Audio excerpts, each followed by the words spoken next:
Ahí está, estaba silenciado. Ahora sí. Bueno, ya estamos en vivo en Facebook, en las redes, así que después de un pequeño traspié, que conocimos qué pasó, pero bueno, la tecnología es así. En tiempos de virtualidad estas cosas pueden pasar.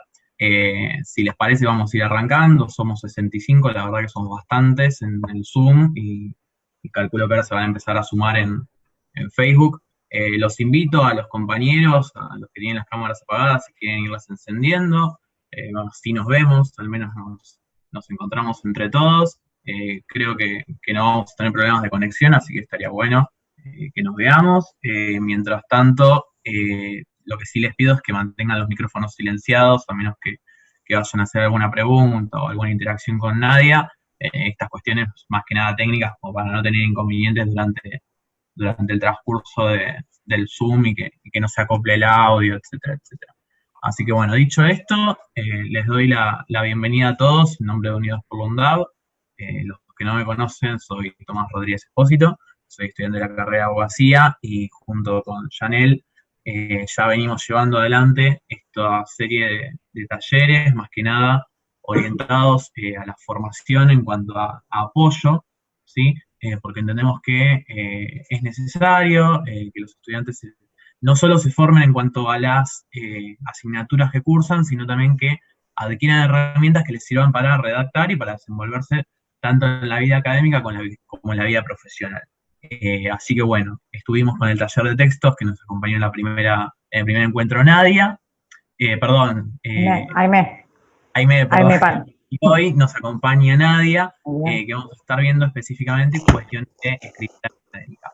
Así que bueno, dicho esto, les doy la bienvenida a todos, una vez más en nombre de Unidos por la UNDAVA, y la veo también a Ceci, compañera de Unidos, que nos está haciendo el aguante, también está trabajando Pues, detrás de cámara con todo esto. Y dicho esto, bueno, Janel, te dejo a vos gracias, para que Tomás. presentes a Nadia y avanzamos con el taller, ¿sí? Bueno. Bueno, gracias, Tomás. Bueno, bienvenidos a todos. Muchísimas gracias por estar del otro lado, por compartir esta tarde. En esta tarde vamos a ofrecer el taller de escritura con el objetivo que ustedes puedan aprender a conocer y recorrer distintos géneros de escritura académica, como resumen, informes de lectura. También vamos a hablar sobre uso de citas bibliográficas que tienen que ver, y es muy elemental, a la hora de citas, poder redactar en trabajos académicos, de manera que no se confunda con un plagio, que esto pasa muchísimo en parciales, en monografías, y también de alguna manera para que ustedes puedan llevarse expresiones que tengan que ver del lenguaje académico y puedan apropiarse de un estilo de escritura. Bueno, me presento, soy Janel Manoliti, licenciada en Comunicación Social. Actualmente me desempeño como prosecretaria académica de la Universidad de Ciencias Empresariales y Sociales. Voy a presentar a nuestra expositora que nos acompañará y va a llevar adelante este taller, la licenciada Nadia Chavinato. Ella es maestranda en educación y especialista también. Es licenciada en Ciencias de la Comunicación con orientación en procesos educativos. También es diplomada en escritura, lectura y educación por Flaxo. Actualmente se desempeña como tutora de la licenciatura en Comunicación Social en la Universidad de Ciencias Empresariales y Sociales. Es docente, además de muchas otras materias. También se desempeña como docente en la Universidad de San Isidro y también en institutos de formación superior. También Nadia se ha desempeñado como asistente de prensa en el Ministerio de Relaciones Exteriores, Comercio Internacional y Culto, y ha sido coordinadora de prensa en Greenpeace Argentina, y también en el Centro Internacional de Estudios Políticos de la Universidad Nacional de San Martín. Te damos la bienvenida, Nadia. Muchísimas gracias por la predisposición y cuando quieras, pues comenzar. Bueno, gracias chicos, gracias a todos. Hola, ¿cómo están? Gracias por estar acá. Hoy es feriado, así que entiendo que para todos es un día que no habilita a hacer demasiado. Sí, les agradezco muchísimo su presencia. El día está feo, así que unos matecitos, algo rico para comer, y vamos a hablar de este tema que a mí particularmente me gusta mucho, pero que a la mayoría no le gusta tanto, que es la escritura académica, ¿sí? Un tema que suele ser un plomo para la gran mayoría, y es el tema que yo elegí como mi área de estudios. Mis estudios de doctorado van en ese sentido, mis estudios de maestría también. Eh, ¿Y por qué me gusta tanto este tema que parece a simple vista tan aburrido? Yo estudié Ciencias de la Comunicación en la Universidad de Buenos Aires, hice también el profesorado, después me especialicé en educación, y en mi ejercicio de la docencia me fui dando cuenta que la escritura es como la primera barrera para que el estudiante empiece a participar de la vida de la universidad, ¿no? Uno llega a la universidad y dice, ¿qué es este lugar? ¿No? Todo el mundo habla raro, escribe raro, los textos son raros. Yo en comunicación me he cruzado con textos difíciles realmente, difíciles de entender, y empecé un poco a pensar en ese sentido, ¿no? Que la escritura es como la gran barrera, si se quiere, ¿no? Que nos permite dar cuenta de nuestros conocimientos o no, y si nos cuesta mucho escribir, quizás estudiamos un montón y nos cuesta poner eso en el papel. Entonces, nuestro trayecto por la vida universitaria, constituirnos, uno llega a la universidad como Janel, Tomás, Nadia, y se va construyendo uno mismo como un estudiante universitario, ¿no? Y en esa construcción, uno va aprendiendo a escribir como un estudiante de la universidad. Yo a mis estudiantes siempre los cargo, les digo que hay 3 palabras que uno siempre tiene que poner, que son bagaje, andamiaje y clivaje. Son 3 palabras raras que dan como buen tono, ¿no? A nuestros textos, nos hacen parecer más inteligentes y como que estudiamos.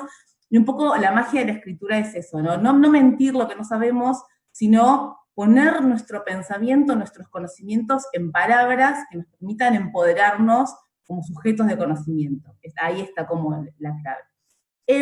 Somos un montón como para presentarnos, pero sí los invito, si quieren, en el chat a que me cuenten qué carreras están cursando y en qué año, como para tener una idea más o menos de sus cursadas, si son ingresantes, si están terminando la carrera.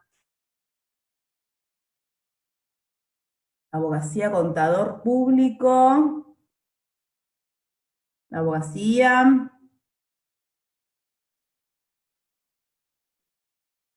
ambientales, arquitectura, buenísimo. Abogacía. Sí, por Ay, lo que gestión se ve cultural, acá qué lindo. de los conectados, hay un poco de sobrepoblación de abogacía, pero también hay bastante de ambientales, hay un poco de todo. Y en las redes también tenemos varios compañeros conectados que nos están también diciendo que son de las mismas carreras. Turismo, prótesis dental, buenísimo. Historia, escribiendo la tesina, mira qué bueno. Gestión cultural, amo gestión cultural, trabajaba en la UNTREF en gestión cultural. Económicas, comunicación, abogacía, enfermería. Bien, excelente. Mira, sindicalista, yo trabajé muchos años haciendo prensa para un sindicato, así que aprendí mucha terminología también sindical. Ahí, tecnicatura en seguridad e higiene, buenísimo, derecho. ¿Cómo estudia esta gente, por favor? Licenciatura en, calculo que será administración de empresas, ciencia política, también escribiendo la tesina. Bueno, los felicito, una diversidad bastante interesante. ¿Por qué les pregunto esto? Porque también licenciatura en gestión cultural. La escritura académica no es lo mismo en todas las áreas y en todas las disciplinas, ¿sí? Si bien hay determinadas formas, higiene y seguridad, fíjense que hay carreras como más duras, más de ciencias exactas, exacto, tiene su terminología, hay un determinado hábitus lingüístico, ¿no? Como una forma de escribir. Yo vengo de las ciencias de la comunicación, donde quizás actividad física y deportes, me doy cuenta de las diferencias en los estilos, ¿no? Trabajo también mucho con gente que estudia maestrías en salud, donde hay mucha investigación, pero les cuesta poner todo ese conocimiento en papel, ¿no? Entonces, lo primero que tenemos que decir es que la escritura académica no es una para todos, sino que cada área va como generando sus propias prácticas.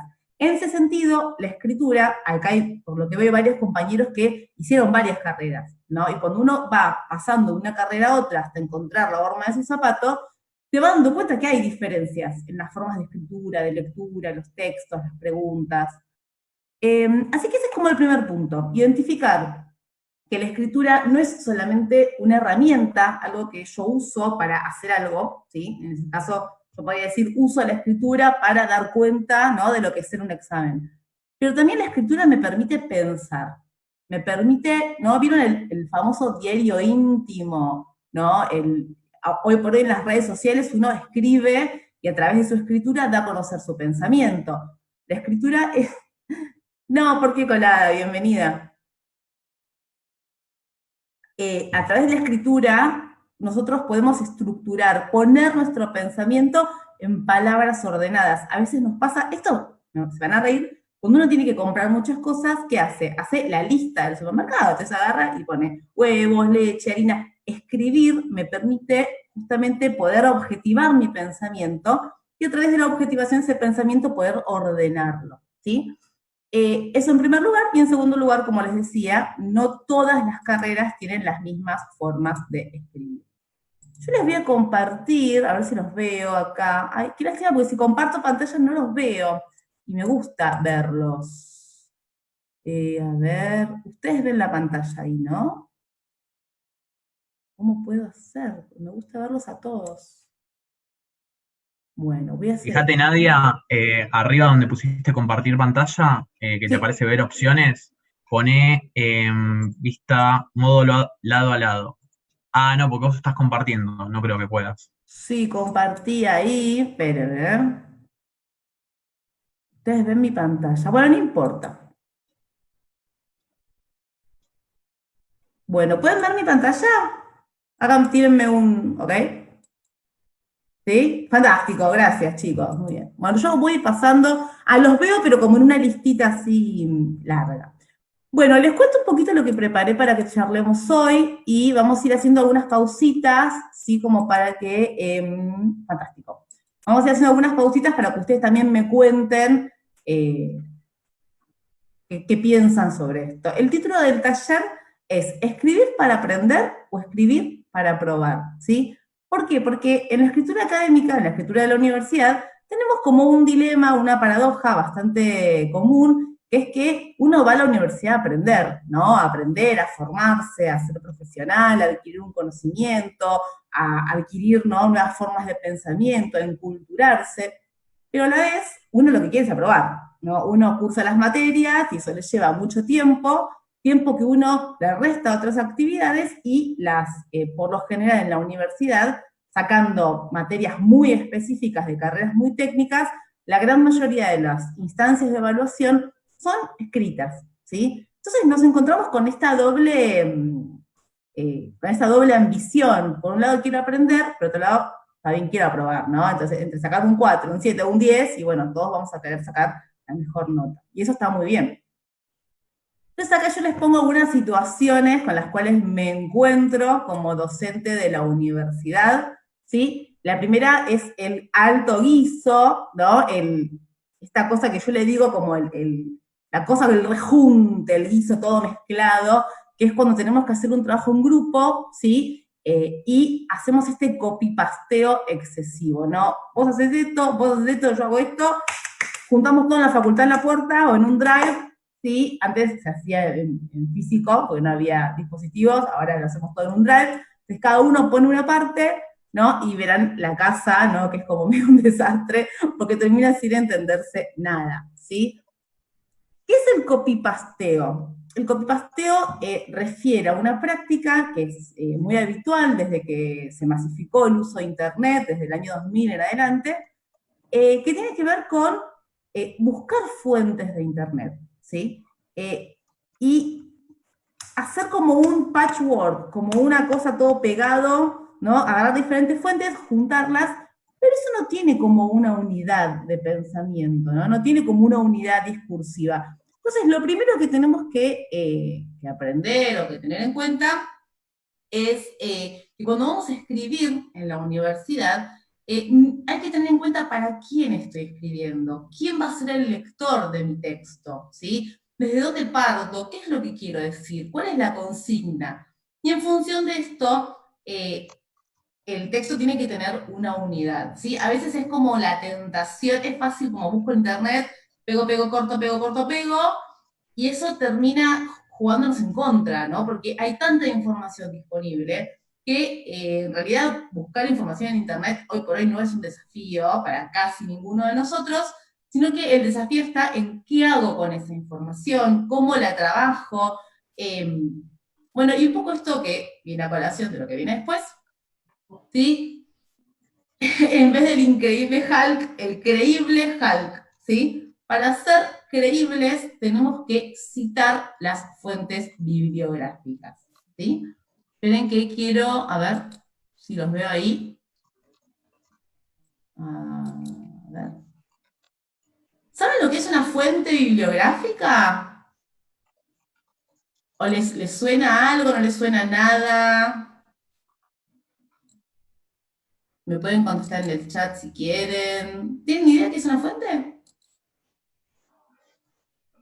¿Y qué será? Exacto, Gladys, gracias. Gisela, perdón. Es de donde sacamos la información. Puede ser una página web, puede ser un texto, puede ser un libro. Exactamente, muy bien. Puede ser una revista, un diario, un sitio estadístico, ¿sí? Las fuentes de la información, ¿sí? Es justamente todos aquellos recursos que nosotros vamos a utilizar para elaborar nuestro texto, ¿sí? Entonces, ¿está mal buscar en Internet? No, no está mal en sí buscar en Internet.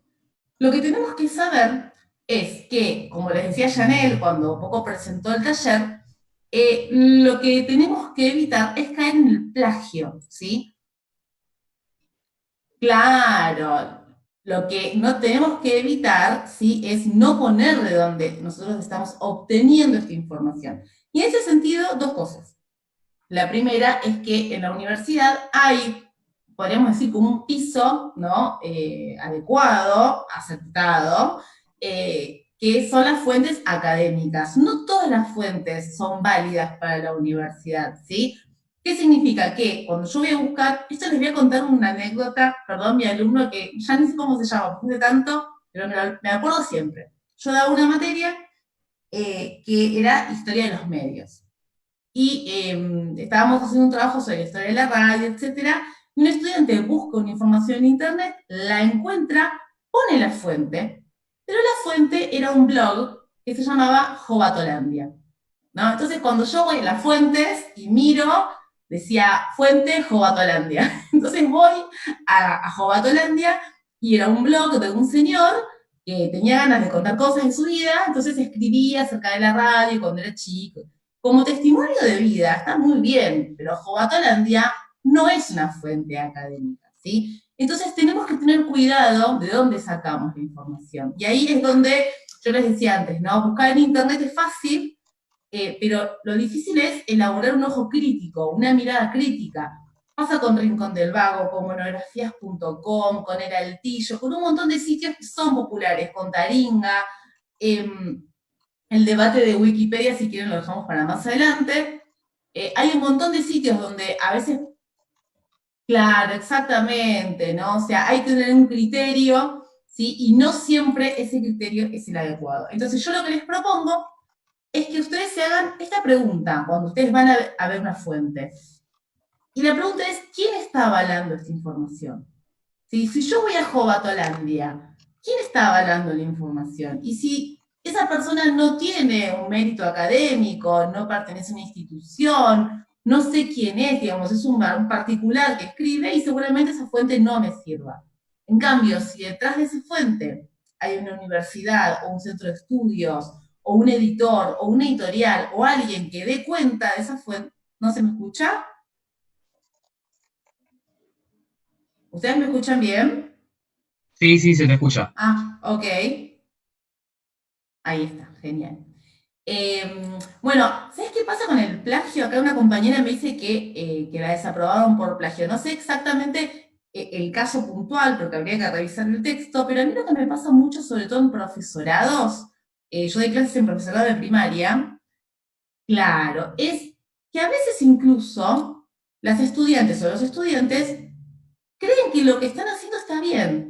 Si digo, no es culpa de ellos específicamente o de ellas específicamente, sino que a veces lo que sucede es que si nadie nos dice, uno llega a la universidad y es como entrar en una selva donde no, uno no entiende nada, no sabe dónde comprar el café, no sabe dónde está la fotocopiadora, y de repente tiene que aprender un montón de cosas. Y lo que suele pasar es que hay un pacto de silencio, no intencional, obviamente, donde muchas veces los profesores universitarios creen que el estudiante ya tiene que venir con esos conocimientos, ¿no?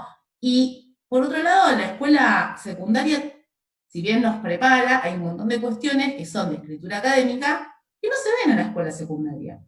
Entonces, lo que suele pasar es que se queda lo que se dice un bache, en la bibliografía en inglés se le dice un gap, un bache, entre el estudio secundario y los estudios superiores, que es todo esto que yo les estoy contando ahora, que nadie te dice cuando llegas a la facultad, porque los estudios secundarios dicen, no es mi tarea, la universidad dice, no es mi tarea, entonces nadie se hace cargo y la pelota, por decirlo de alguna manera, se la tiran al alumno, ¿sí? Por eso es importante que existan talleres de escritura académica en la universidad y algo que se llama escritura a través del currículum, que es que en todas las materias les enseñen a leer y escribir académicamente. Porque estas son cosas que, si no te las dicen, no tenés por qué saberlas. Esperen que quiero leer el chat un minutín. Bien. Entonces les decía dos cosas. A veces pasa que los propios estudiantes creen que está bien sacar información de internet y no citarla, porque por ahí venimos de la secundaria, donde la escritura, ustedes agarran un manual de secundaria, es una escritura monolítica, es una escritura que no tiene fuentes. Entonces yo creo que eso está bien, porque es lo que te acostumbras a hacer. Y a reproducir la escritura del secundario, es una escritura que reproduce, ¿sí? En cambio, el gran desafío, esto quiero ser súper clara, porque me parece que es el kit de la cuestión, el gran desafío en la universidad es que ustedes tienen que desarrollar su propia voz como escritores, tomando y dialogando con todo tipo de fuentes, ¿sí? Y por eso es importante citar, a ver, No pasa citar, nada. Sí. bien, genial, me asusté, citar la fuente. Es importante citar la fuente porque vamos a poner, yo voy a agarrar el primer ejemplo, la veo a Laura, que está conectada, ¿no? Entonces, Laura escribe una monografía. Y va a tomar diferentes autores, porque Laura no puede inventar, ¿no? Ella toma Weber, Marx, etcétera, etcétera, ¿no? Va tomando diferentes autores para desarrollar una idea propia. Ella tiene que distinguir sus ideas de las ideas de los autores, para dialogar con ellas. Entonces, es muy importante citar la fuente. El plagio puede ser considerado cuando yo copio sin citar, ¿sí? Que a veces lo hago porque no sé que está mal, no sé que eso está mal y creo que hay que hacerlo así. Entonces citen la fuente. Y otra cosa es que quizás uso una fuente que no es correcta. En esta misma materia, historia de los medios, un estudiante utilizó, era historia de la radio en Argentina. Entonces cita una serie de no me acuerdo, pero era una información que no tenía mucho que ver con lo que nosotros veníamos trabajando. Y me llamó la atención y dije, bueno, a ver, esto qué. Porque aparte, chicos, los profes tienen internet y buscan las fuentes. O sea, a veces uno copia pensando que no, nosotros estamos como en un escritorio con una pluma, escribiendo con una pluma de ganso, y no, tenemos computadoras y buscamos lo mismo que ustedes. O sea, yo también, si quiero saber cuál es la capital de Lituania, y me fijo en Wikipedia, ¿no? Pero bueno, este chico había puesto una fuente que era como un idioma raro, y una fuente catalana.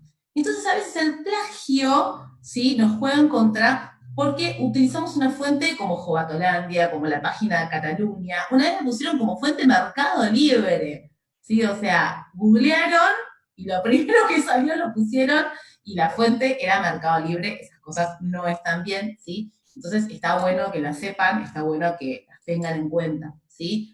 Siempre fíjense para saber si la fuente es académica, quién está detrás de esta información. ¿Es una universidad? ¿Es la UNESCO? ¿Es el INDEC, ¿no? El Instituto Nacional de Estadísticas y Censos? ¿Quién saca esta información? Incluso si es una fuente periodística. ¿Es La Nación? ¿Es Clarín? ¿Es Página 12? ¿Es Tiempo Argentino? ¿Es, digo, la Universidad de Avellaneda? Tiene que haber alguien que se haga responsable, ¿no? Así que hasta aquí tenemos preguntas, dudas, comentarios, quejas, sugerencias. ¿De que miro el chat? Sí, acá me dicen que, claro, que en el secundario a veces hay una falencia. Lo que plantean los estudios al respecto es que, y esto van a estar de acuerdo conmigo seguramente, ¿no?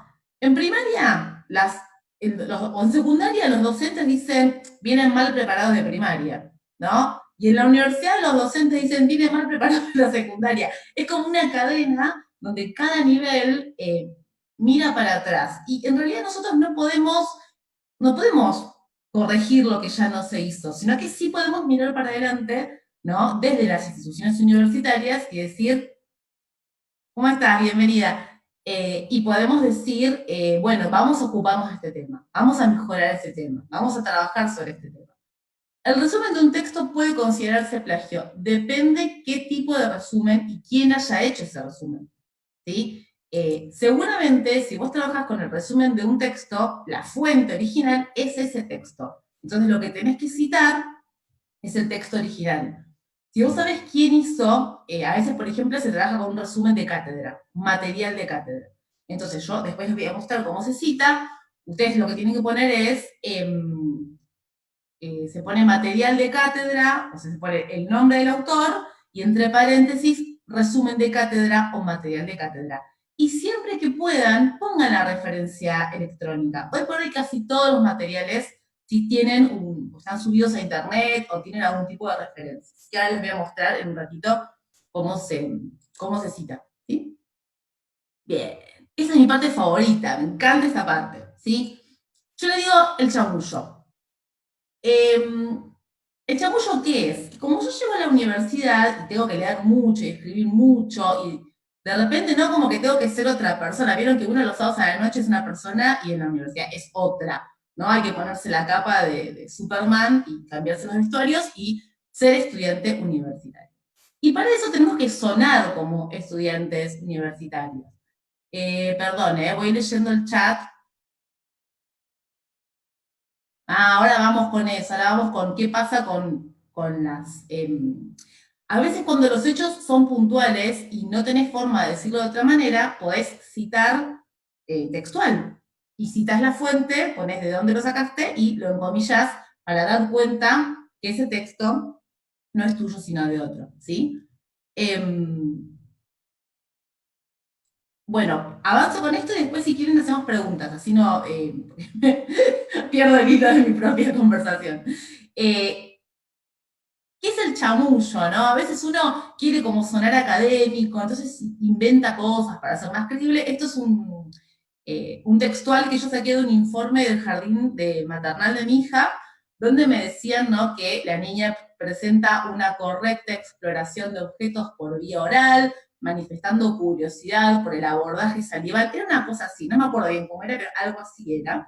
Lo que me querían decir es que la niña chupa cosas, o sea, tiene un año, entonces explora los objetos, ¿no? Chupa las cosas, es lo que hace cualquier bebé. Pero en el informe estaba puesto de una manera que a mí me causó mucha gracia, porque era, ¿no?, la exploración a través de la cavidad bucal, etc. ¿A qué me refiero con esto?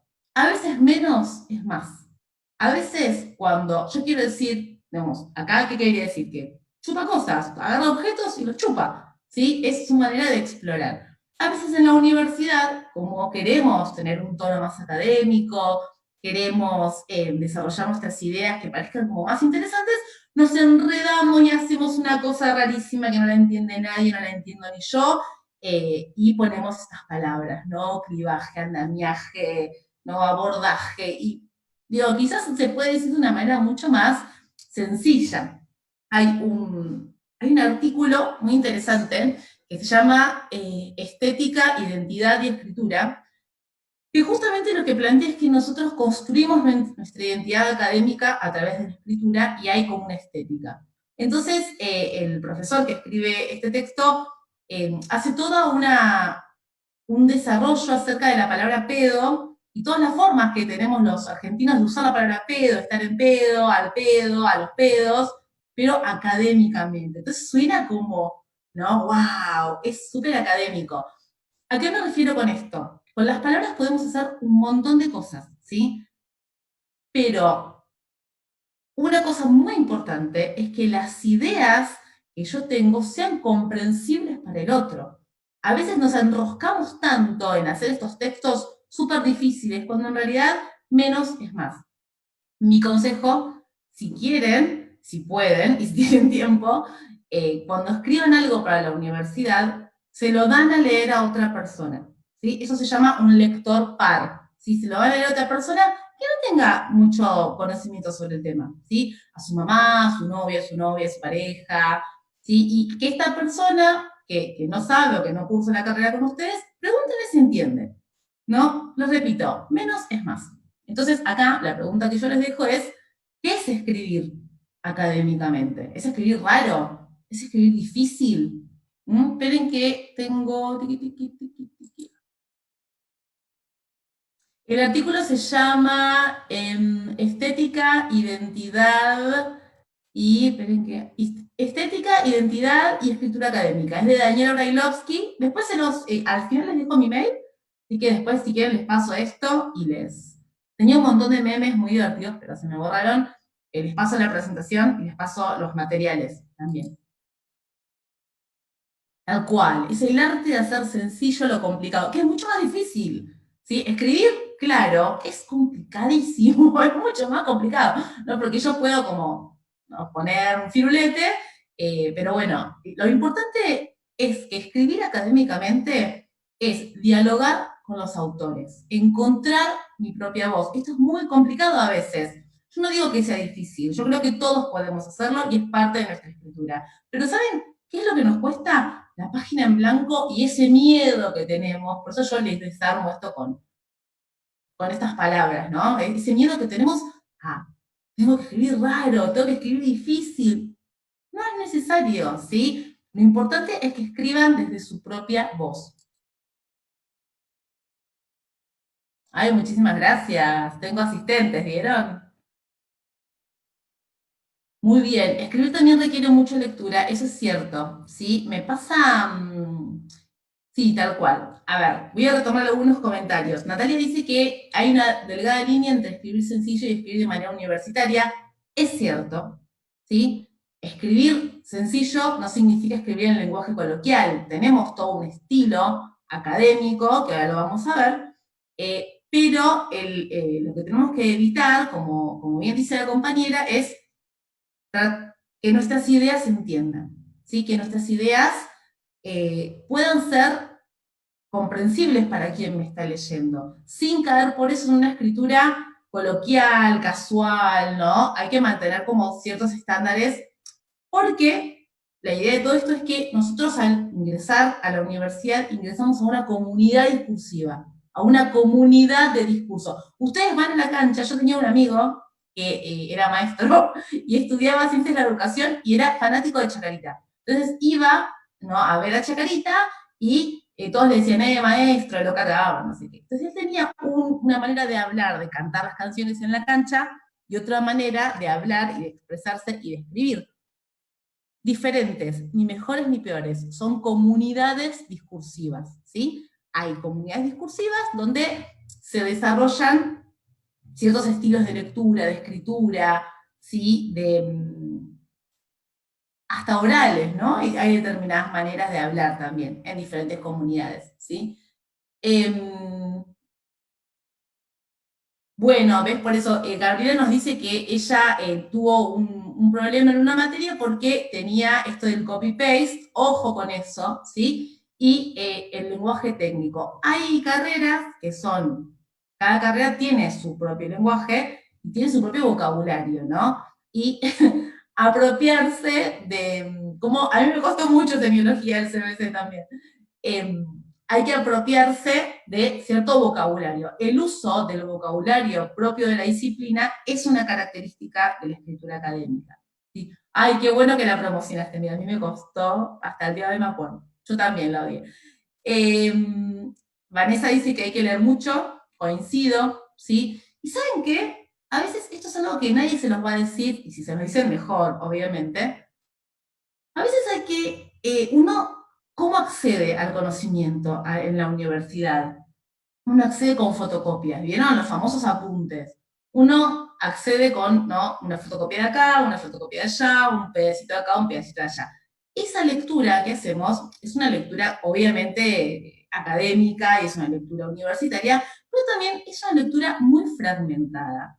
Entonces yo les invito a que cuando algún tema de la universidad les gusta mucho y tienen ganas de leer más, vayan a la fuente y traten de ubicar el libro. Este lo compré por Mercado Libre, ¿sí? Es importante que sepamos que esos textos que nosotros leemos en la universidad vienen justamente de libros, ¿sí? De materiales de investigación que hacen las cátedras.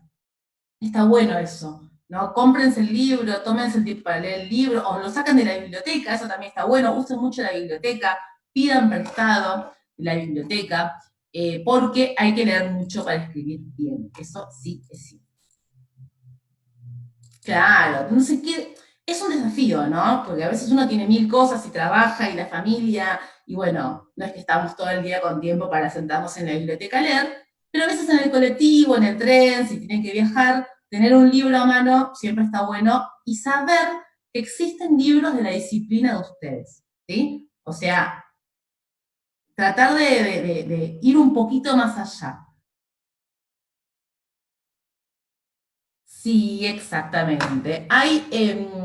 Yo después les voy a pasar una listita también de conectores, acá Diego nos dice el tema de los conectores, que a veces se hace mucho hincapié justamente en que los textos puedan ser fluidos, ¿no? A la lectura.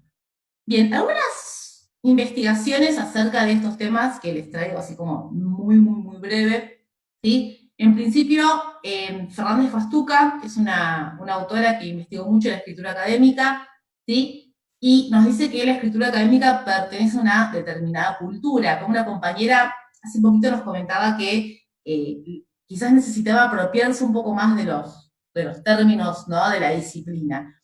Cada cultura disciplinar tiene sus formas de escritura. Por lo que veo, ustedes son como de un montón de carreras diferentes, entonces seguramente tengan diferentes estilos de escritura, ¿sí? Pero es importante esto, ¿no? Ingresar a la universidad es ingresar a una cultura nueva, donde, donde no sé casi nada de esa cultura nueva, donde todo para mí es novedoso, pero a la vez, vieron que la estructura universitaria muchas veces da por sentado que ya sabemos, ¿no? Que ya sabemos leer, que ya sabemos escribir, que ya sabemos cómo rendir un parcial, ¿no? Me acuerdo la primera vez que yo en el colectivo agarré un texto de la universidad y dije, a ver, vamos a leer esto, y no podía avanzar, no entendía, ¿no? Porque a veces pasa esto.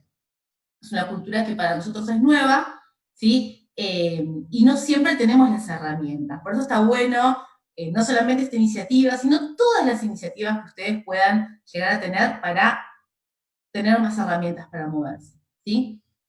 Otra cuestión importante es que la escritura no es simplemente un vehículo de paso del conocimiento. La escritura no es simplemente la herramienta que yo uso para poner las ideas de otro en un papel, o para dar cuenta, ¿no? Que leí y que la profesora me apruebe, o el profesor me apruebe y ya está. Sino que la escritura es una herramienta de conocimiento. La escritura tiene una dimensión, se llama epistémica, que es que a través de la escritura yo puedo dar cuenta de mis ideas, ¿sí? Entonces, eso es importante. Me permite ordenar las palabras de tal manera que yo pueda, entre las voces de los autores que me ayudan, encontrar mi propia voz, ¿sí? Entonces, eso es como un poco lo central que yo vengo a decirles hoy. Que todo lo que ustedes leen, el vocabulario, los conectores, todo lo que ustedes usan, son herramientas que ustedes los empoderan para que puedan encontrar su propia voz, ¿sí?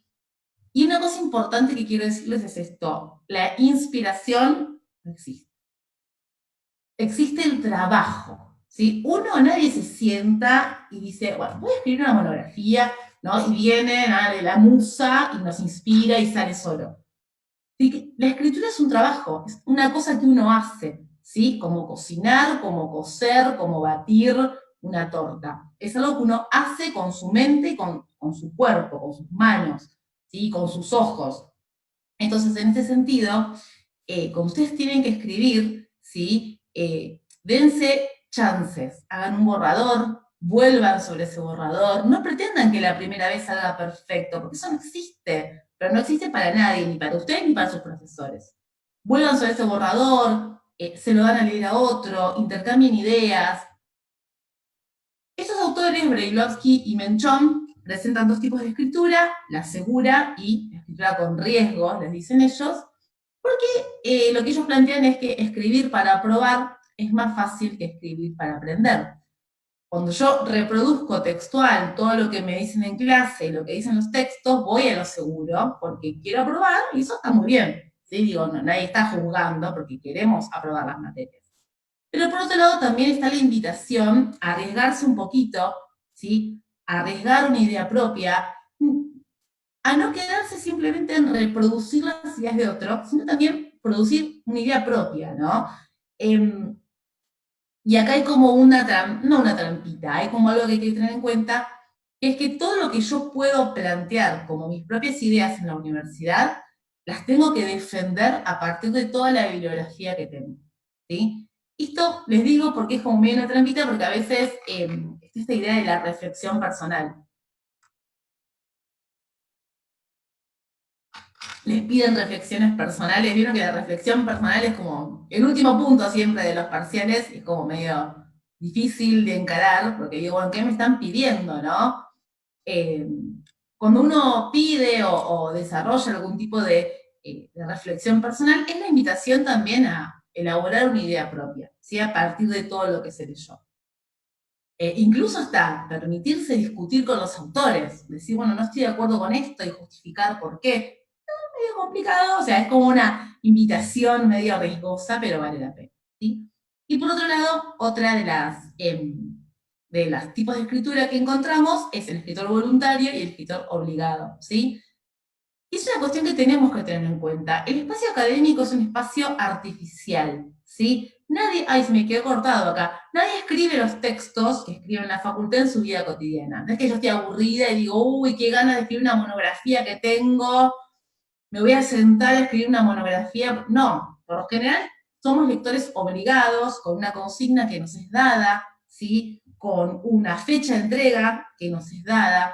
Entonces hay poco espacio, digamos, la situación, el dispositivo escritural en los estudios superiores suele ser un espacio más bien delimitado por el cuerpo docente, ¿no? Más que por el cuerpo estudiantil. Entonces también está bueno tener empoderarse en este sentido, de que si bien los dispositivos de escritura tienden a ser de evaluación, tienden a ser, tienen una lógica credencial, ¿no? Como de obtener una credencial, de ir en busca de un título, y eso está muy bien. En este dispositivo también yo tengo que encontrar las maneras de ser yo un escritor voluntario, ¿no? De poner mi voluntad al servicio de ese texto que tengo que elaborar. Bien, ¿cómo escribir? Ahora sí, vamos a la parte más concreta y no morir en el intento. Bien, formas de escritura en la universidad que nos podemos encontrar o que nos pueden llegar a pedir, ¿sí? El primero, ¿hasta acá estamos bien? ¿Tenemos alguna pregunta? ¿Algún libro para principiantes? ¿Un manual? Tendría que pensar. Hay algunos libros interesantes gracias Mariana, de la cátedra de Alvarado, que trabaja mucho la lectura y la escritura, ¿sí? Pero después si quieren me pueden escribir al mail y porque no quiero decirles ahora una cosa por otra, y les paso algunas recomendaciones, ¿sí? O les paso a los chicos que deben tener los correos de ustedes y cualquier cosa después distribuimos. Ahora igual les voy a dar unos materiales, ¿sí? Voy a explicarles ahora 4 tipos de textos que podemos encontrar, nos pueden llegar a pedir en nuestra vida académica. El resumen bibliográfico. Esto por lo general no es lo que nos piden, pero está bueno hacerlo cuando uno lee. Uno lee tanto que llega un momento que se olvida. Uno empieza leyendo, cuando llega al final se olvida al principio, ¿sí? El resumen bibliográfico es un texto que presenta en forma condensada el texto fuente, el texto de referencia, ¿sí? No es una copia literal, no hay que transcribir, sino que cuando ustedes hacen un resumen bibliográfico, tienen que preguntarse lo siguiente: ¿cuál es el objetivo del texto? ¿Cuáles son sus ideas claves? ¿Y a qué público se dirige? El resumen bibliográfico justamente tiene que ayudarme a mí a recuperar, a acordarme, a reconocer las ideas principales del texto. A veces nos piden, no sé si les piden resúmenes a ustedes en la universidad. ¿Alguno le han pedido? Ahí Tomás me hace como medio que sí con la cabeza. Bueno, a veces no se pide, claro, por lo general no se pide. Es raro que les pidan a ustedes un resumen, pero claro, este tipo de escritura es una escritura privada. En mi investigación de maestría, yo hice mi tema de maestría es escritura académica en el grado y mi tema de doctorado es en el posgrado.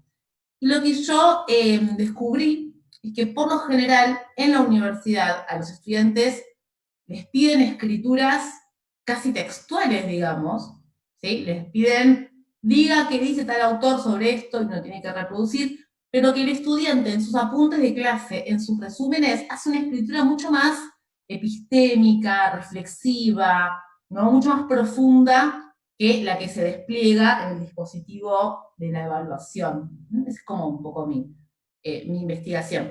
El resumen bibliográfico por lo general es una escritura privada, que uno hace para sí mismo, para acordarse los textos, ¿sí? Y recuerden esto, no me sirve de nada copiar textual, sino me tengo que preguntar esto. Este texto, ¿cuál es su objetivo? ¿Cuáles son sus ideas? ¿Y a quién le habla el texto? ¿Sí? ¿Está respondiendo a otro? Otra cosa que nos pueden pedir, acá está, el informe de lectura, ¿sí? Acá están compartiendo, está bueno el chat porque vamos compartiendo como las diferentes estrategias, ¿no? Mapas conceptuales, ¿sí? Informes de lectura. Una cosa que yo hago mucho cuando tenía en mis épocas de grado finales, que era como mucha cantidad de información, me hacía como un resumen, un mapa en un papel afiche, por ejemplo. Me lo pegaba en la pared, entonces ahí me quedaba como a la vista todo el resumen, o esto que decían ustedes, ¿no? Las ideas principales. El informe de lectura es, se parece un poquitito al resumen bibliográfico, pero el informe de lectura da cuenta de una manera mucho más profunda del texto, ¿sí? O sea, también repone las ideas del texto fuente, pero lo que hace es analizar ese texto, ¿sí? Y es muy importante, yo acá no tengo, pero les podría conseguir después. En realidad tengo 1000 millones de cosas, pero vamos para mostrarles. Es importante cuando ustedes hacen un informe de lectura que puedan identificar quién es el autor, en qué año se escribió ese texto, cuál es el objeto de estudio, qué es lo que está estudiando, cuál es el campo, es derecho, es sociología, es un autor de ciencia política, en el caso de los que hacen ciencias exactas, bueno, cuál es el fenómeno que está estudiando, cuál es su perspectiva teórica sobre ese fenómeno, ¿sí? Y acá les puse, sirve para poner en diálogo, ¿sí?, las ideas del autor con otros, y siempre recuerden que los textos académicos son polifónicos. ¿Qué significa esto? Que cuando yo leo un texto académico voy a ver que los autores se citan entre ellos, ¿sí? El conocimiento académico es una construcción que tiene que ver con retomar las ideas de otros y agregarles algo más. Y ustedes también, como autores, son parte de la comunidad académica. Cuando ustedes escriben algo, se constituyen a sí mismos como participantes de esta comunidad y van a hacer lo mismo. Van a tomar a los diferentes autores y los van a hacer dialogar entre sí y dialogar con ustedes también. A ver. Claro, tal cual, ¿sí? Yo digo tal cual como si ustedes leyeran lo que estoy leyendo yo. Verónica nos plantea que hay que contextualizar, perfecto, cuando hago un informe de lectura, contextualizar quién es este autor, en qué época está viviendo. Ven, por ejemplo, en este caso, para un informe de lectura, yo puedo citar alguna fuente de internet que dé cuenta, ¿sí?, de algunos datos del autor que yo necesito recuperar y que no tengo en el texto, ¿sí? Un informe tiene una introducción, un desarrollo, ¿sí?, y puede tener algunas conclusiones. Las conclusiones en realidad pueden ser muy breves, ¿sí?, porque en realidad el informe de lectura, como el cuerpo principal está en el desarrollo, donde yo explico el texto, explico quién es ese autor. Ese texto, si se enmarca en una serie de textos similares, ¿sí?, Entonces sí, tiene como esta estructura, ¿no? De introducción, desarrollo, y puede tener algunas conclusiones muy sucintas y breves, ¿sí? Ya falta poco. Se hace como largo, ¿vieron? Entonces, de a poquito nos vamos acercando al final. Bien, vamos a ir a dos géneros que ahora sí son los que más se usan en las evaluaciones, que es la monografía y las preguntas de parcial, ¿sí? Aunque ustedes no lo crean, o quizás es la primera vez que alguien se los dice, las preguntas de parcial son un género académico y hay una manera de responder, ¿sí? Vamos con la monografía. La monografía es el género que más se utiliza, ¿sí? En la evaluación y presenta estas tres partes bien diferenciadas. Ahora sí tenemos una introducción, un desarrollo y unas conclusiones, ¿sí? Y la monografía, también llamada ensayo académico, ¿sí? Busca exponer un tema presentando autores que sustenten, me quedo pegadita, las ideas que se presentan, ¿sí? Quiero ver a ver si tengo una. Bien. Bueno, no lo hice muy extenso, así que lo voy a explicar, ¿sí? La monografía es uno de los géneros más usados porque lo que me permite la monografía es desarrollar un tema y acá sí, poniendo en diálogo mis ideas con las ideas de los autores. En el informe de lectura y en el resumen bibliográfico, yo retomo las ideas del texto fuente, ¿sí? Pero no son géneros que den mucho lugar a mi propia voz. En cambio, acá en la monografía es de ustedes. ¿Sí? El autor de la monografía son cada uno y cada una de ustedes. Entonces, en ese sentido, es muy importante tres cosas. En principio, fijarse cuáles son las fuentes que uno va a utilizar para sustentar esta monografía. En segundo lugar, dialogar y citar las fuentes. Hay una cosa que los estudiantes me preguntan todo el tiempo, y yo, pobre, todo el tiempo respondo lo mismo, que es, ¿hay que citar todo? Sí, hay que citar todo. Todo el material que no es propio se tiene que citar, porque eso fortalece el texto. A veces me pasa, hace poquito estuve corrigiendo, evaluando una tesina de grado, de una chica que hablaba tocaba un tema muy interesante, que era la transferencia, ¿no?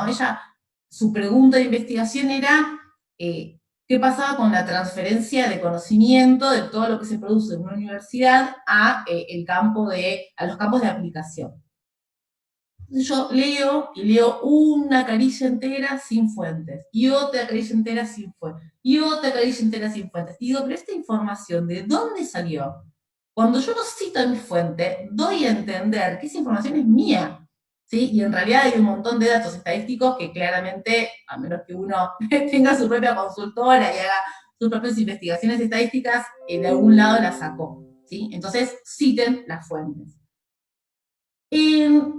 En la introducción yo tengo que dar cuenta de cuál es el tema que voy a trabajar, de cuál es el enfoque teórico que le voy a dar, ¿sí? Y esto lo tengo que desarrollar. Una vez una estudiante, también otra, miren estos casos que uno se acuerda siempre, la amé porque con una frescura y así como un candor hermoso, me dijo, profe, ¿qué onda la conclusión? Es tipo un chamullo, ¿no? Como que la conclusión uno la hace a último momento, la hace a las corridas, se rompe la impresora, no llegás, entonces, bueno, la hace de la noche anterior. Y uno tiende a hacer esto, ¿no? Así, bueno, guitarreo un poco, ¿no? Y queda medio como, a veces está como este estilo de, me río porque es como la composición literaria, ¿no? De secundaria. Entonces, hoy por hoy, en la sociedad actual, ¿no? Uno pega la guitarra y hace como una interpretación así medio rara, y en realidad la conclusión tiene que desprenderse del desarrollo de la monografía, ¿sí? La introducción, lo dice la palabra, es la introducción, me dice de qué es lo que, al lector, ¿no? Le dice, informa, qué es lo que va a leer, cuáles son los textos, ¿sí? A veces nos cuesta escribir porque creemos que tenemos que hacer un súper desarrollo novelesco, y en realidad la introducción está el presente de trabajo, tiene por objetivo y desarrollan su objetivo. Para esto, lo que vamos a hacer es, y ahí exponen, si van a analizar un documento, si van a trabajar con fuentes, si van a realizar un trabajo de campo, digo, a la gente de turismo, por ahí, no sé, hace una monografía sobre los monumentos en las plazas de Buenos Aires. Van a ver los monumentos y escriben sobre eso. Y también tienen que poner cuál es el propósito, o sea, lo que queremos alcanzar es, o lo que nos pretendemos probar, es tal cosa. Hacen todo su desarrollo, citando las fuentes, obviamente, y la conclusión no es una reflexión que cayó de la palmera o que me imaginé yo mientras miraba el horizonte. La conclusión se desprende del desarrollo de la monografía, ¿sí? Es decir, lo que yo estoy sustentando en mi desarrollo, cuando yo llego a las conclusiones, es como una síntesis analítica de ese tema, ¿sí? Y siempre, siempre, siempre se ponen al final las referencias bibliográficas. Se ponen en orden alfabético y de una manera que ahora les voy a contar. Por lo general, no sé si me corrigen si me equivoco, en la Universidad de Avellaneda, por lo general se usa la norma APA en las universidades argentinas, no sé si, bien, genial. Ahora vamos a ver qué es eso. A ver el chat, ¿cómo vamos? Bien, sí, sí, sí, sí, sí, fantástico. Esperen, ¿eh? Nos vemos, Andrea. Gracias por estar. Yo saludo bien, ¿no? Soy muy saludadora. Esperen que quiero ver si me olvidé alguna cosa. Bien. Una cosa que dice dos, quiero retomar, que dice Diego. Sí hay tips para poner a dialogar a los autores y se los voy a dar hoy. Vieron como los youtubers, se los digo ahora, pero se los cuento al final para tenerlos enganchados. Sí, hay un montón de, yo les voy a dar un documento que son 50, chao Estela, nos vemos, son 50 expresiones usuales del lenguaje académico, ¿sí? Para que sepan cómo introducir las ideas de otros. Con respecto a las normas APA, no sé si la universidad tiene un manual de norma APA, por lo general hay muchos, están en internet, ¿sí? Y esto que dice Gisela, ¿no? Es importante que desde el inicio de la carrera les enseñen a citar en APA. Es un error muy común de muchas universidades, ¿sí? Que no les enseñan a los estudiantes a citar, o en la norma del citado que sea. Ustedes saben que hay muchas normas de citado, una de ellas es APA, la norma de Chicago, la norma de Harvard, California, y es importante que sepan cómo se cita, y si no lo saben, después se los voy a contar. Y por último, las normas APA, Cristina, perdón, que quiero responder, fantástico, ahora ya mismo lo explico, es muy, muy, muy importante que sepan esto. Bien, respuesta de parcial, ¿sí? Vieron que uno cuando está en un parcial es como una situación muy estresante que se quiere ir lo más rápido posible de ese lugar, ¿no? Entonces uno dice, bueno, que sea lo que Dios quiera, y uno arranca a escribir y bueno, ¿no? A veces hago la letra más grande para que me ocupe más espacio, pongo palabras medio raras, bueno, todas esas técnicas y cosas que ustedes hacen y todos hicimos en nuestra vida universitaria tienen que ver con que es raro que nos enseñen a responder preguntas de un parcial. Uno se las arregla como puede, pero en realidad sí hay una forma de responder preguntas de parcial, y es la siguiente. Primero que nada, tienen que verificar qué me pide la consigna. ¿Me pide comparar? ¿Me pide desarrollar? O sea, tómense un minuto para leer la consigna, ¿sí? Porque a veces lo que nos pasa es que vomitamos de nervios, de ansiedad, todo lo que sabemos, tenemos miedo de olvidarnos. Entonces, no, y escribo, y ni miré la consigna, ni sé lo que tengo que hacer, ¿no? La pregunta siempre es, ¿puedo empezar por cualquiera? ¿Hay que seguir el orden o puedo empezar por cualquiera? Pero yo quiero empezar por la que me sé mejor, antes de olvidármela. Bueno, todo eso suele pasar. Tómense un tiempo, respiren profundo y miren qué les está pidiendo la consigna. Tienen que comparar, tienen que desarrollar, tienen que ejemplificar, tienen que describir, qué tienen que hacer, ¿sí? Y ármense un plancito, ¿no? Tengan una hoja borrador, un lápiz, como un plan de escritura, ¿sí? Chiquitito. Bueno, me pide desarrollar, no sé, vamos a inventar una consigna, me pide desarrollar los planes económicos llevados adelante por los gobiernos desde 1930 hasta 1940. Entonces, háganse un plancito, si es de desarrollo, ¿por qué? Cómo voy a empezar, cómo voy a seguir, qué datos no me puedo olvidar. Si tengo que comparar, bueno, ¿cómo voy a comenzar esa comparación? ¿Qué elementos voy a elegir para comparar? Siempre piensen primero qué es lo que tengo que hacer. Esto, el punto número 2, fundamental. Escribir como si la persona que me lee no supiera nada sobre el tema. ¿Sí? Ustedes, una clave para las preguntas es den vuelta el rol.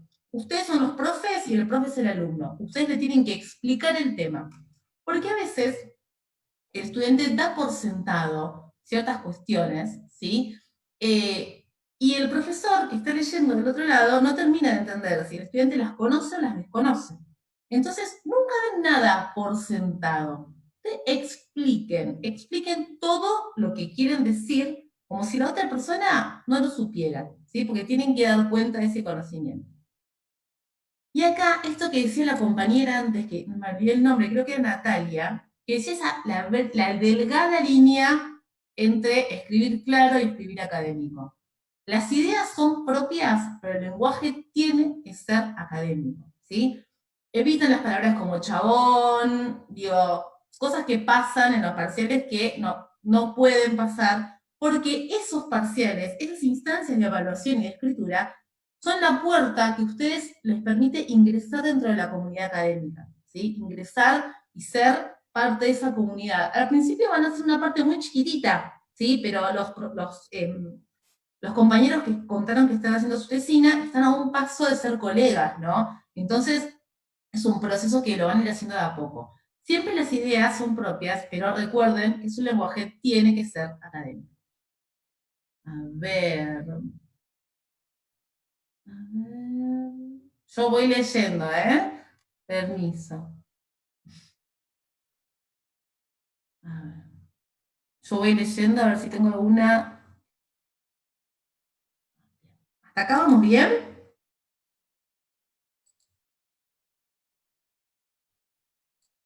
Bien, genial. Gracias. ¡Tarán! Esto es lo que ustedes me pidieron y yo les traigo, ¿sí? Todo lo que me piden, son 50 expresiones usuales del lenguaje académico. El autor de esta lista es Daniel Brailovsky, que es el mismo autor del el artículo ese que les conté, que es Estética, Identidad y Escritura. Bueno, ahora vamos a ver cómo podemos relacionar. Uy, pero me van a... A ver, tiene que se me... Vamos a hacer una cosa. Voy a dejar de compartir mi pantalla un minutito. Ustedes me esperan ahí, no se vayan, ¿eh? Ya estoy con ustedes.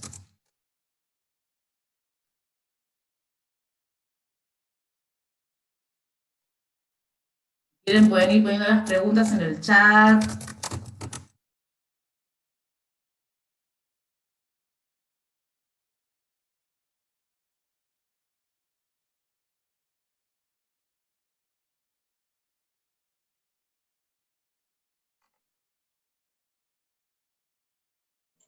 Sí, más que nada, mientras Nadia va ahí buscando el archivo y nos comparte pantalla nuevamente, que cada uno de ustedes, porque ya estamos, son las 6, que cada uno de ustedes vaya pensando dudas, preguntas, así en el momento de que abramos los micrófonos para preguntar, estén todos para hacer un ping-pong y un ida y vuelta rápido y expeditivo. Bueno, Nadia, te dejo. Dale, chicos, si tengo un tiempo donde tengo que cortar, me avisan, porque vieron que yo puedo estar hasta las 10 de la noche, fogón, y seguimos. Bien. Bien, 50 expresiones usuales del lenguaje académico. ¿Se ve bien? ¿Sí, no? Fantástico, genial. Bien, esta presentación es un listado como de entrenamiento, ¿sí? Es un listado de expresiones. Como todo proceso de escritura, ¿sí? No es mecánico, no es que yo tomo acá, pego acá, pongo acá, sino que ustedes lo tienen que pensar siempre en función del global de su escritura, pensando qué es lo que estoy escribiendo, porque por lo que veo ustedes son de un montón de carreras diferentes y van a tener que escribir un montón de cosas distintas, ¿sí? ¿Y a quién le estoy escribiendo? ¿Es mi tesina de licenciatura? ¿Es una monografía? ¿Es un informe de lectura? Bien. Tenemos varias,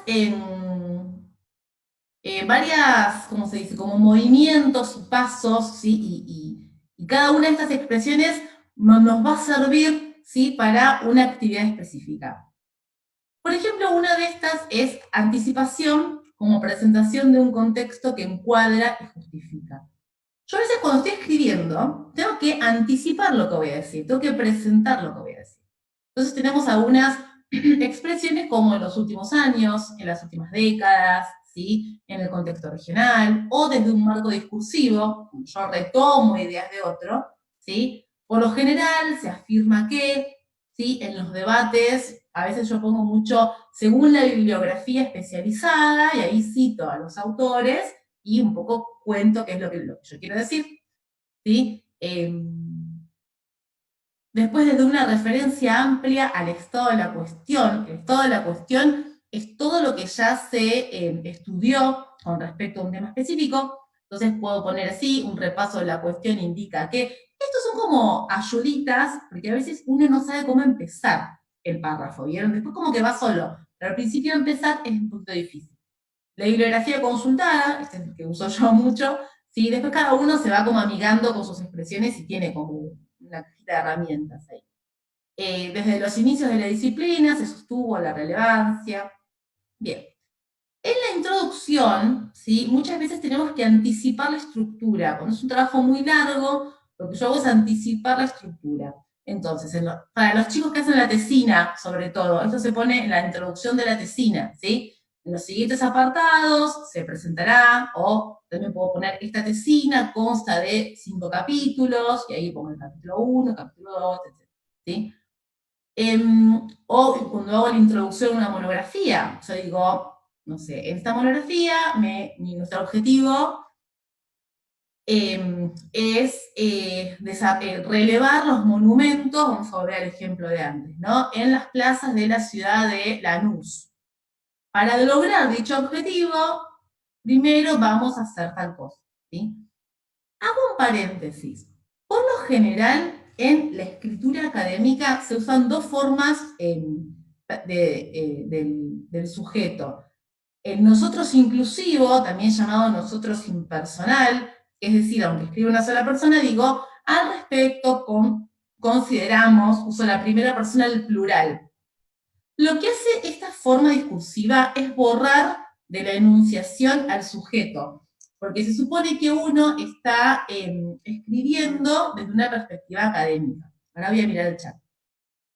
Y la otra cosa que se hace, si no, es el género totalmente impersonal. Al respecto, se considera, se plantea, este artículo tiene por objetivo, y para eso se relevarán. Esta forma de escritura, la realidad, esto es un paréntesis que hago, está siendo muy cuestionada, ¿sí? Porque al borrar la enunciación, al borrar al autor, ¿sí? Esto le da como se borra, ¿cómo explicarlo? De una manera muy sencilla. Cada uno de nosotros viene con un background, con un bagaje de lecturas, de escrituras, con un camino, con un recorrido y con una subjetividad particular. Y lo que hacen las formas de escritura académicas es borrar esa subjetividad. Dentro del campo de la escritura se está cuestionando mucho esto, ¿sí? De si está bueno borrar el sujeto de la escritura. Pero más allá de estos debates, hoy por hoy, la forma de escritura que se usa en el campo académico es la impersonal. Les cuento un poquito del debate que está en el campo, que es algo que se está debatiendo, pero no está resuelto este debate. Así que ojo con la forma de la primera persona del singular. Traten de no usarla, ¿sí? Yo quiero hacer tal cosa.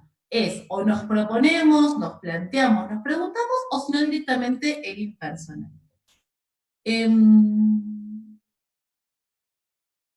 Están hablando. Bueno, yo después se los paso igual, ¿eh?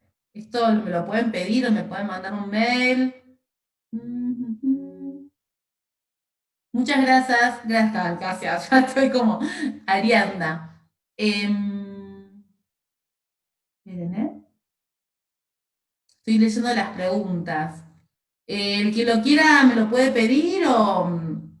Sí, Se después llama Nadia, así. si te parece, nos lo mandás y nosotros lo reenviamos al grupo de WhatsApp en el que están los Excelente. compañeros, así todos lo tienen a mano. ¿Te parece?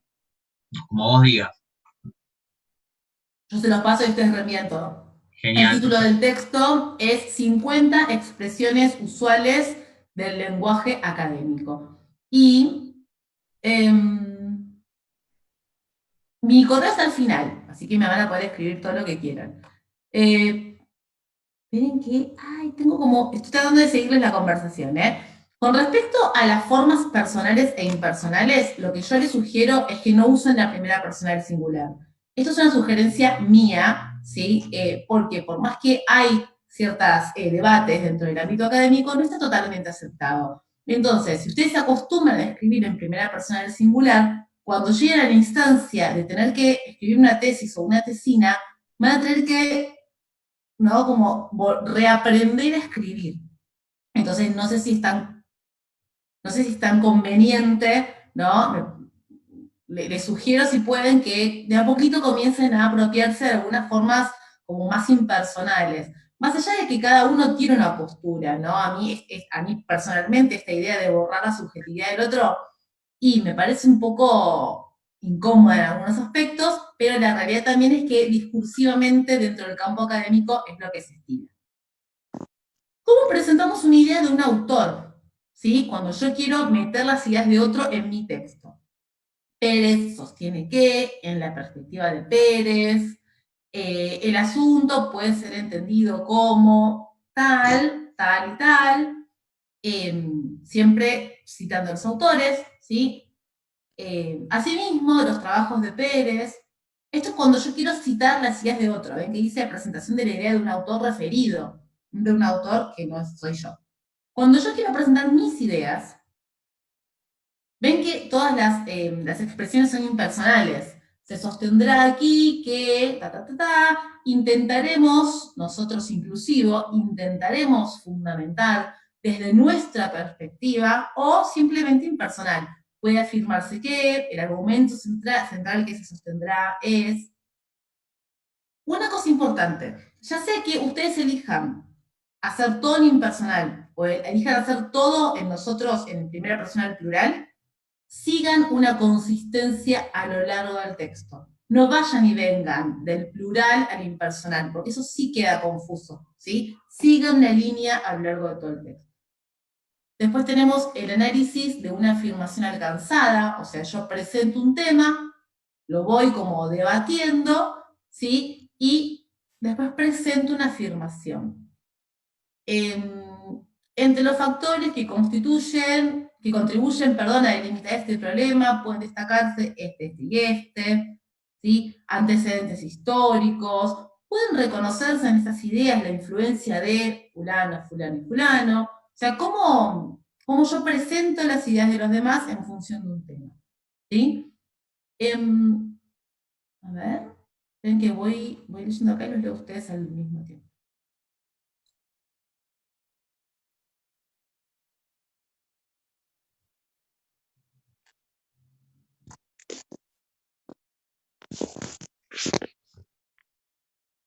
Se evita la primera persona. ¿Por qué se evita la primera persona? Se evita la primera persona en principio por una cuestión estilística, ¿no? Se considera, esta es la idea que está siendo puesta en cuestionamiento, ¿sí? O sea, no es que yo adhiero a esta idea, es una idea que se está revisando, pero que aún no se revisó y no está como su uso extendido, se está revisando. Se considera que borrar la primera persona hace que el conocimiento que se construye sea mucho más objetivo o tienda a la objetividad. Yo que provengo de la rama de las ciencias sociales, claramente desde las ciencias sociales podemos cuestionar esta idea de la objetividad de la ciencia, dado que todas las construcciones de conocimiento científico tienen dentro de sí mismas discusiones que tienen que ver con el poder y la política, claramente. ¿Sí? ¿Quién tiene la voz autorizada para decir, permiso, qué es y qué no es el conocimiento? Hay una discusión política ahí adentro, ¿sí? Pero la realidad es que por más que ese debate se está dando en los ámbitos científicos, aún no está zanjado bien. ¿Sí? Permiso, se me está cayendo mi casa a pedazos. Ahí. ese debate aún no está zanjado. Entonces sería muy responsable de mi parte decirle, sí, sí, chicos, usen primera persona que les va a ir bárbaro, porque la realidad es que no está del todo aceptado, ¿sí? Es una discusión súper interesante. No es que sea una forma de no hacernos responsables, es una forma de, se supone que le da más objetividad, ¿sí?, al texto, se supone, ¿sí? Claro, la primera persona se usa más en la literatura, se usa más en la prosa poética, y no hablo del estilo, ¿no? Del estilo académico. Hay una determinada forma de escribir, ¿no? Que tiene que ver con estas, se llaman convenciones académicas. En cierto punto es una convención discursiva. Toda la comunidad académica, podemos decir que se pone de acuerdo, ¿no? Como para escribir de esta manera, ¿sí? Hago esta aclaración de la primera persona la primera persona del singular, porque la realidad es que ustedes busquen textos académicos y lean artículos, van a ver que no se usa la primera persona del singular, ¿sí? Lo cual no significa que esto no esté, eh, que esto no esté puesto como en cuestionamiento. Continúo entonces rapidito si ya vamos cerrando, ¿sí? Análisis clasificatorio de partes que componen un todo, ¿sí? Por ejemplo, yo puedo ir como desgranando ciertas ideas, ¿no? En primer lugar, en segundo lugar, finalmente, ¿sí? Suele destacarse desde esta perspectiva, algunos estudios sugieren tal cosa, ¿sí? Es como, son diferentes formas de presentar las ideas, ¿sí? Cuando yo ya referí a una idea y la quiero retomar, ¿sí? Como luego se verá tal cosa, como se menciona en el apartado anterior, y cómo presento las conclusiones, ¿sí? Entre los puntos destacados y que hemos repasado, se destacan, etc. Vuelvo acá, ven que vamos a ir a donde nos quedamos, porque quiero decirles una sola cosa y después, si quieren, les dejo picando el bichito de la inquietud para otro encuentro. Esperen que vamos a volver al final. Bien. Una cosa importante para todos los que me preguntaron es que sepan citar en norma APA, ¿sí? La norma APA es una norma de citado que, como igual que les decía con respecto a las formas impersonales de escritura en el ámbito académico, es una convención, ¿sí? Es una norma convencional, ¿sí?, que me permite que todos usemos la misma manera de citar a los autores. La norma APA viene, esta sigla APA viene de, perdón mi inglés, de la Asociación Americana de Psicología, no lo voy a decir en inglés, pero no me sale, ¿sí?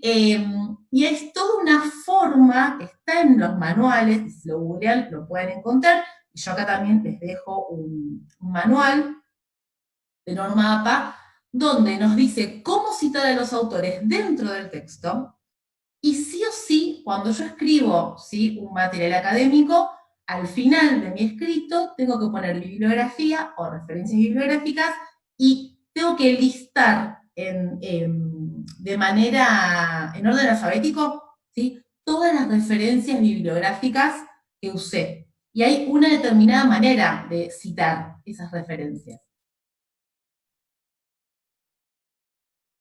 Sí, se puede usar, el Word tiene una forma. Hay un video que hizo un chico de la UNSAM, que también se los recomiendo, después se los voy a pasar, que es buenísimo, que explica cómo cargar las citas en Word, ¿sí?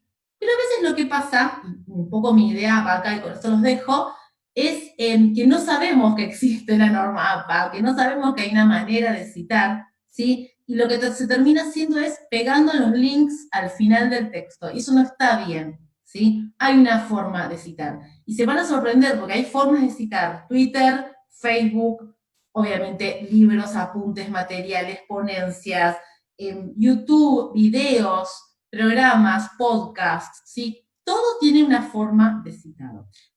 Con eso yo no es que me despido, pero cierro mi intervención y les dejo de compartir esto.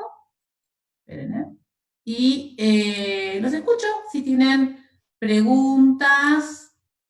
Bueno, Nadia, no, la verdad, Agradecerte nuevamente, creo que por 10ª vez, tanto a vos como a Janel, porque creo que fue un encuentro súper fructífero para todos.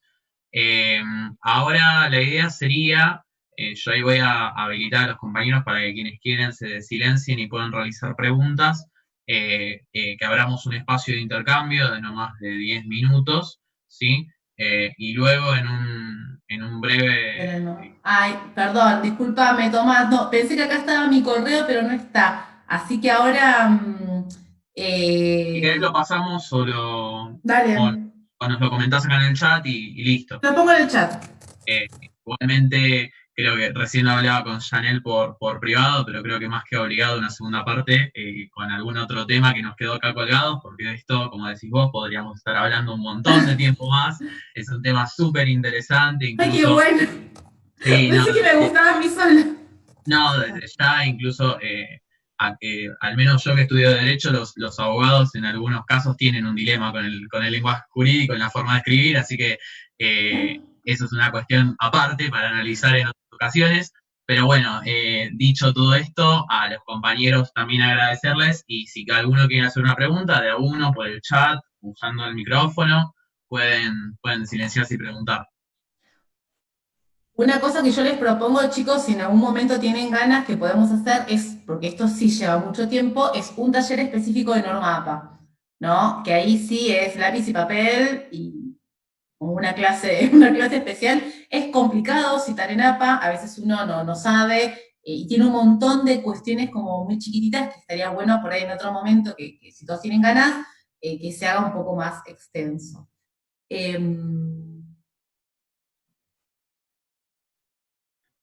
les voy a Totalmente. compartir, se los comparto a los organizadores para que después lo socialicen con ustedes, Vamos esta a socializar. presentación, donde pueden acceder al manual de APA, a las 50 expresiones que tiene Brailovsky, incluso este mini manual, ¿sí? Acerca de los géneros académicos. Acá Perfecto. José Luis nos pregunta cómo citar a un autor que cita a otro. José Luis, si querés, si googleás en normas APA o me escribís, yo te paso el manual. Eso es muy sencillo. Vamos a poner un ejemplo. Tomás es de apellido Rodríguez y mi apellido es Schiavinato. Se pone Rodríguez 2011, suponete el año, en Schiavinato 2009. ¿Sí? Siempre la norma APA para citar dentro del texto es autor-año, Schiavinato, coma, el año, ¿sí? Entre paréntesis. Todo eso se pone al final como referencias bibliográficas o bibliografía en orden alfabético, se pone la cita completa.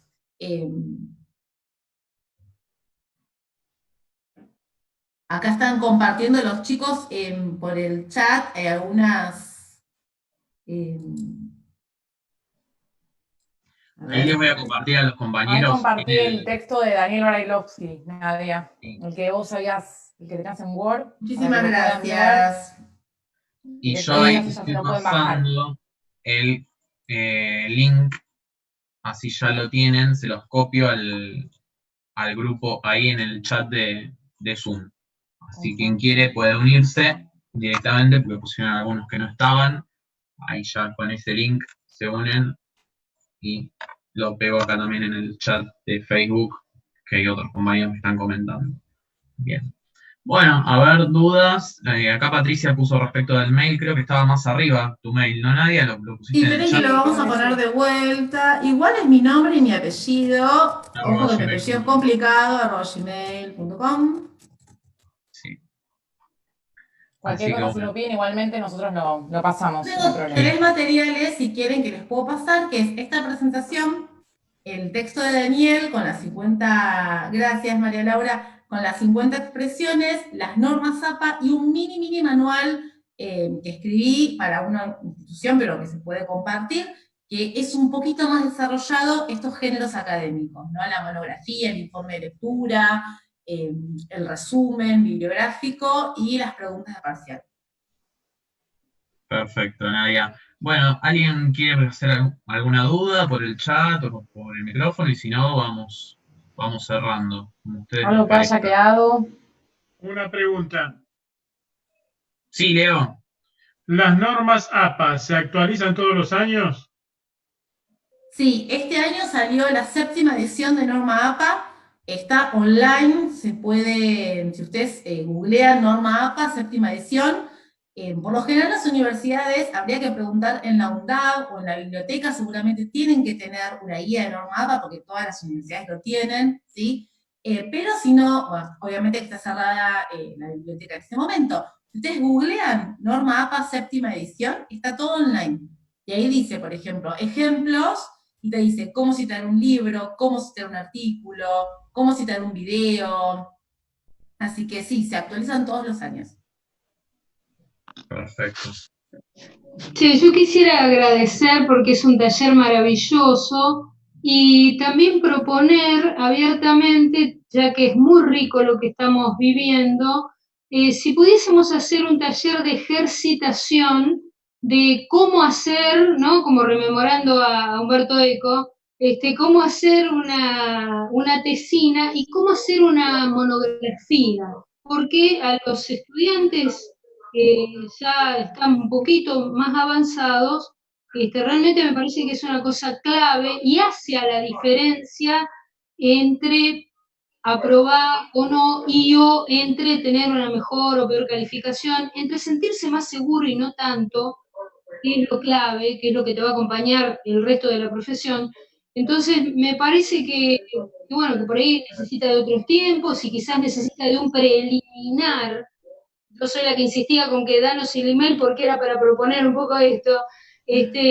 Entonces digo, onda, vayan leyendo tal cosa, vayan escribiendo tal otra, y a lo mejor en ese pequeño taller podemos, bueno, hacer una instancia de aprendizaje un poquito más compleja y puntual.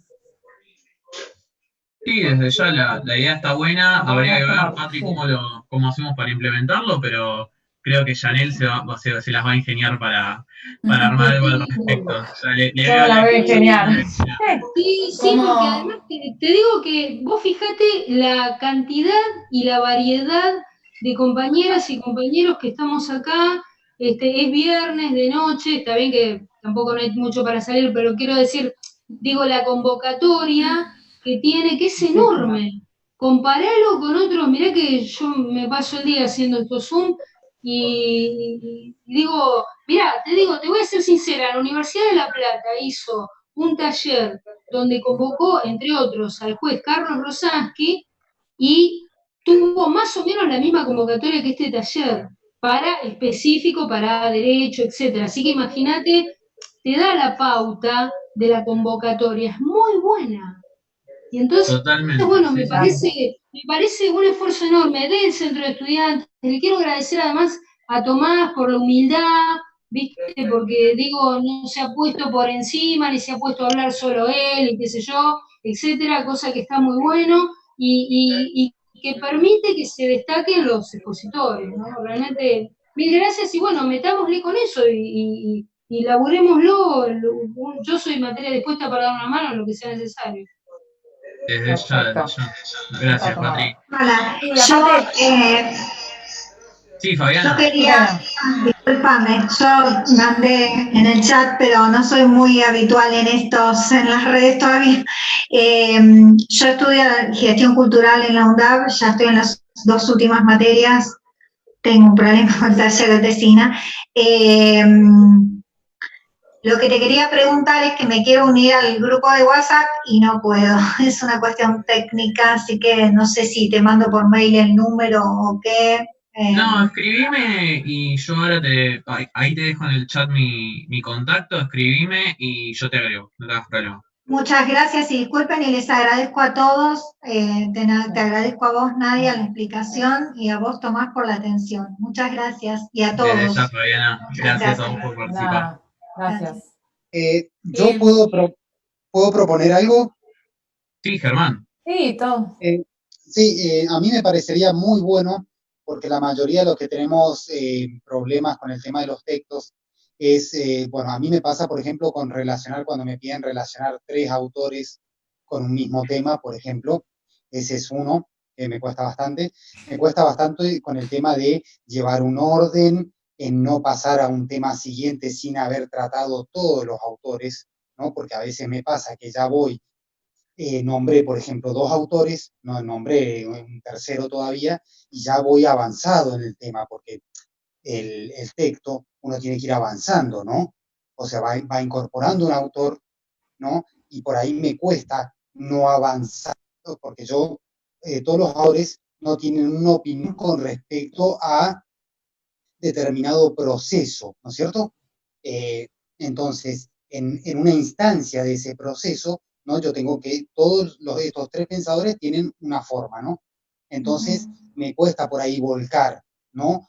En una instancia del proceso, los 3, para la segunda instancia del proceso, volver a volcar los 3, para la tercera instancia del proceso, volver a volcar los otros 3, ¿no?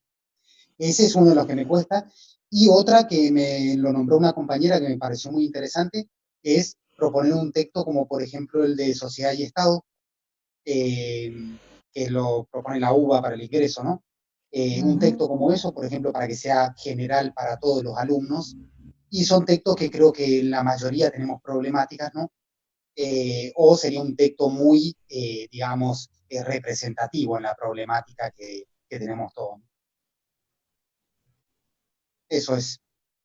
Sí, totalmente. No sé si Nadia quiere hacer alguna Con apreciación, respecto, pero no, me quedé pensando en tu primera pregunta de cómo incorporar 3 autores en un texto cuando, como vos decís, ¿no? Las ideas son como muy extensas, entonces por lo que entiendo de tu pregunta, quizás tenés miedo que se pierda el hilo conductor.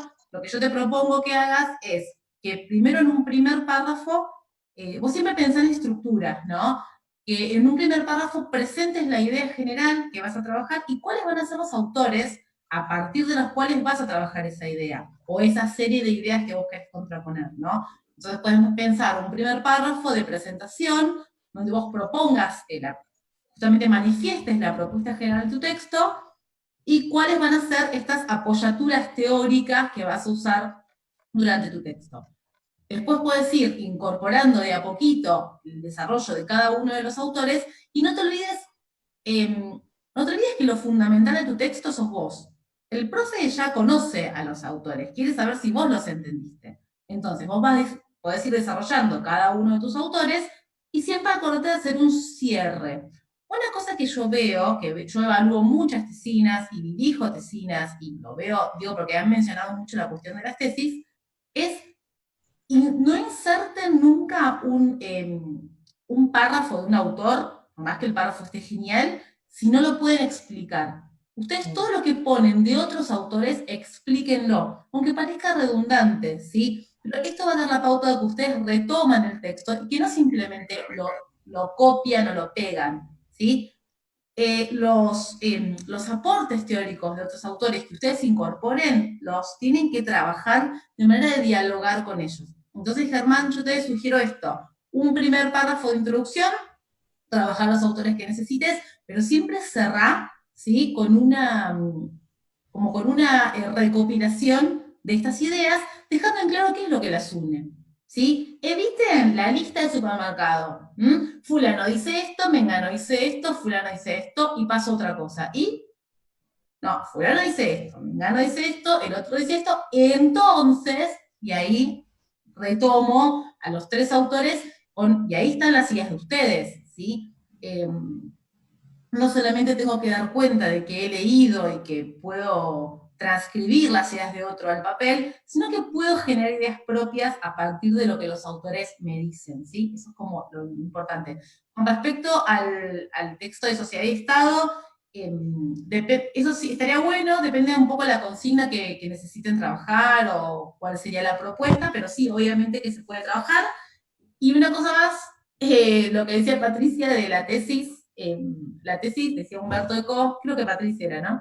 La tesis es como el cerdo, porque todas las partes de la tesis sirven para algo. Vieron que el cerdo, comemos todo, hasta la nariz, ¿sí? Hasta las orejas, todo se come.